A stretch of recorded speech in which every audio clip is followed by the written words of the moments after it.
मोहित, आपसे जानूंगी, एसआईपी की तो बात हो गई, पर सिर्फ एसआईपी करने से काम नहीं चलता, एसआईपी को स्टेप अप भी करना पड़ता है वेल्थ क्रिएशन के लिए। ये कैसे मुमकिन है?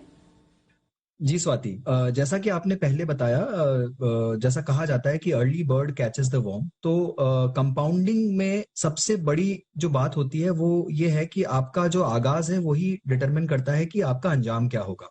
तो यहाँ पर जैसे आपने एसआईपी का एग्जाम्पल दिया, वहीं एक स्टेप अप एसआईपी होता है। जिस तरह से आपकी फाइनेंशियल कंडीशंस इंप्रूव होती हैं, जैसे जैसे आप अपनी लाइफ साइकिल में आगे जाते हैं, आप अपनी एसआईपी को 10% से या जो भी अमाउंट से आप निर्धारित करें उससे बढ़ाते जाइए। उसे एक स्थिर एसआईपी मत करिए कि मुझे 15,000 ही करना है या 30,000 ही करना है। आप अगर एक छोटा एसआईपी भी करते हैं, मान लीजिए 10,000 रुपए का, पर उसे आप हर साल 10% से स्टेप अप करते हैं, तो वो जो गोल आपका था, मान लीजिए 15 साल की अवधि के लिए आप ये एसआईपी करते हैं और आप इस पे 11% का रिटर्न जो है वो एक्सपेक्ट करते हैं, तो जो आपका गोल जो था 60 साल की उम्र में, वो आप यहाँ पर कुछ 45 से 46 लाख रुपए इकट्ठे कर पाएंगे। पर अगर आप स्टेप अप कर रहे हैं अपनी एसआईपी को, हर साल 10% से बढ़ा रहे हैं, तो आप इस रकम को दुगना कर सकते हैं। जो आप जिसे आप इकट्ठा करेंगे तो वही रकम बढ़कर आपकी 87 लाख के आसपास पहुंच जाएगी।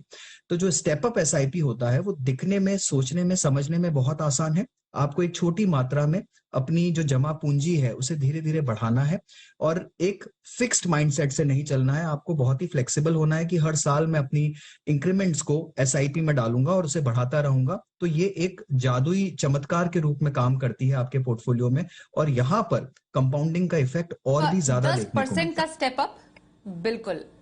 कंपाउंडिंग का इफेक्ट तो वैसे भी आप जल्द शुरुआत से कर सकते हैं, उसको अगर आप स्टेप अप भी कर लें हर साल 10% से 15% से, जितना आप कर सकते हैं, तो उसका मैजिक और भी ज्यादा कई गुना बढ़ जाता है।